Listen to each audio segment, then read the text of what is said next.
everyone, delonewolf here. Welcome back to some EVE Online, and it is finally here. The dev blog with all the information on the Hyperion released has been posted by CCP Seagull. So let's jump right in. It's actually some interesting information that's in this dev blog. So coming in Hyperion on August 26th by CCP Seagull. So it's good to know it's coming on August 26th. I think we already got a schedule or the intended schedule with EVE FanFest, but it's good to know that in just a few weeks we should get the Hyperion release. And of course, lots of news for wormholes. We already knew that from a separate dev blog, such as the rebalanced system effects in wormholes. The biggest system change here is going to be for black holes that get a big update to be based fully on speed, and all the other types also get some tweaking to make stuff interesting combat wise. Wormhole jump changes. This one is not very popular, so the jump in point will change based on a ship's mass.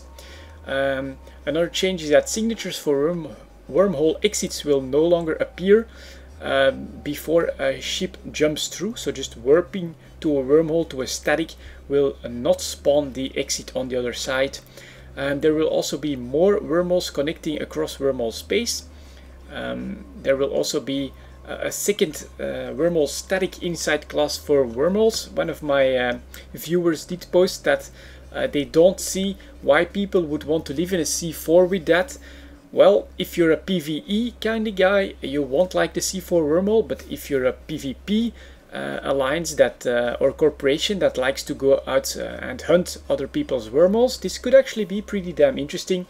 Having at least 2 other wormholes to check out and farm at any given time might just be interesting for PvP centric wormhole corporations. Bookmark copying gets faster and less restricted. I think that's good news overall, but also a pretty normal change that I don't actually feel is that much development intensive. But yeah, probably server side and all of that, they do need to make sure that it's done correctly. No new overview setup sharing, so that's pretty awesome. All overviews will be stored on the server. They will then be linkable. There will actually be an upcoming dev blog about this change, but that's actually a pretty awesome thing, especially for bigger corporations and alliances, being able to share your overviews with everyone. It definitely should help players out quite a lot. So that's going to make life a whole lot easier in EVE Online without actually getting rid of any of the complexity, but it just makes sure that you will have an easier access to the correct overview depending on your activity. And here comes the new stuff, actually some new stuff for Hyperion as well. A new kind of level 4 missions. That's pretty interesting.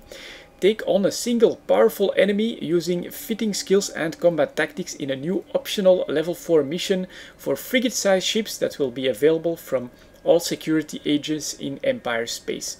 And there will be an upcoming dev blog about these new missions. That sounds pretty damn interesting. It's probably going to be like Tech 2 faction frigate related, but honestly, no idea this was coming. I think it's pretty damn interesting. I might definitely have a go at that. I can also see how this could be interesting from a video making perspective, you know, just try and beat these level 4 missions in different types of ships. Could be pretty damn interesting and could actually be quite fun to do as well. A nice challenge that they're adding for the PvE guys. Why the hell not? Very welcome this extra information here for Hyperion. Incursion scout sites improved to be viable for small groups. I don't actually do a lot of incursions, but I do know that it's usually for big and very organized fleets. So if they can add content for smaller gangs as well, here they're saying that this should allow you to run these sites while you wait for the big fleet to actually form up for the bigger sites. But I can also see stuff like smaller corporations like ours take advantage of this if an incursion happens to spawn close by. So very interesting here as well. Ishtar, Eagle and Munin ship balances. We already knew this, that the Ishtar gets nerfed a little bit, nothing too drastic. And then the Munin and the Eagle, I think, got a little bit buffed. And is this still looking okay? Actually, it is. All right. Lowered activation cost for 100 mN micro warp drive. Capacitor activation cost is cut in half for all 100 mN micro warp drives. Alright, pretty interesting change, also coming out of left field. No idea where this comes from exactly, but it could mean some more theory crafting on what chips with micro warp drive become viable where. So interesting change here. Next up, redeem Plex for game time to another character. So basically, if you have like a second or a third account, but you have a main account where you have all your money and where you actually buy all of your plexes, you will now be able to activate game time on another account, on another character, just from your main or central account. This should again make life a little bit easier for others, and it also provides people with an interesting possibility of like offering game time to another character if they feel so inclined. So pretty interesting as well. Will this have any change to the Plex demand? I actually don't think so. If you've already bothered with multiple accounts, I don't think this is actually a barrier you need to cross in order to keep them active. New tooltips for the market. If that gets improved a little bit, why not? And then new character headgear, cybernetic arms and tights coming to the New Eden store. Okay, not really my cup of tea, honestly, and well, it just means maybe a little bit more demand for Plex in order to create Aurum, in order to buy this new stuff. Keep in mind you can buy all of this from the market as well, once people actually buy them in order to make a profit, so you don't actually need to use Plex for that. But yeah, more customization is welcome. On the other hand, this does mean more demand for Plex in my opinion, and so this is actually a little bit of a double-edged sword. As long as it's this cosmetic stuff, I actually don't have a real problem with it. It's just not what I'm likely to spend either money or ISK on. Character resculpt and multiple character training available through the New Eden store, so that's actually just making stuff a little bit easier here again. Visual upgrades to structures like defenses, battle stations and containers. It's small visual overhauls, so don't expect anything too drastic right there. And now these are going to start running out, right?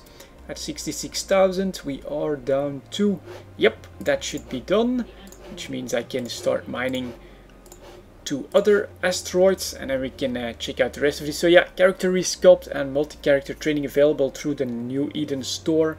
I'd say that's just making life a little bit easier for people that actually do use the store. Visual upgrades, like I said, small visual overhauls, so don't expect this to drastically change all of a sudden. Planetary industry in Claim 00 space becomes available to people outside the sovereignty holding alliance. That's actually pretty interesting, I think. It should make life a little bit easier for stuff like renter alliances. Yeah, I think this is just another make life easier for nullsec players here. And I don't actually think it'll have a real negative impact to the game. In fact, you could risk doing some PI in sovereignty space if you feel so inclined. So I don't think that this is counter to the sandbox in any way or counter to any of the complexity or anything like that. Just yeah, a change that will make life easier for some stuff like renter alliances and things like that don't actually hold the sovereignty. And other than that, yeah, it gives you maybe a little bit of opportunity to go and do more PI in nullsec if you actually live there, not being a part of an alliance. Who the hell does that? But there are probably some crazy people like that out there. New EVE XML API endpoints for blueprints. So that's pretty technical stuff about the API. I can't really explain too much about that because I don't know enough about that. But yeah, those are changes coming to Hyperion. Pretty interesting. At the end here, CCP Seagull also adds their plans for the 3 other releases this year. So Oceanus coming on September 30th, Phoebe November 4th, and Rhea on December 9th. We will use these releases to the fullest to make EVE an exciting place. We will make changes to nullsec, add new ships, balance and revamp ships, modules and structures, add new missions and new kinds of dynamic content, add new invention gameplay, and continue to improve industry. We will also take the next step towards our vision for player build stargates, behind the scenes they will start work on the next generation of structures and big changes to corporations and alliances. So yeah, the new changes, it's nothing super drastic, you know, but changes to nullsec though, that could be really big. Adding new ships, always welcome, I think. Then other than that, it's a little bit of balancing here. New missions, yeah, well, why not? These new missions for Hyperion sound interesting at least. And then their longer term is for the player build stargates, new systems, and then yeah, the next generation of structures and big changes to corporations and alliances. This could all shake up EVE Online quite a little bit, and it's very interesting. I'm curious to see what they will bring us in the upcoming releases, but I do think you can tell, and it's even admitted in this dev blog, that the pace of development, the pace of change in the game is quite high. Let's hope that everyone can keep up with this.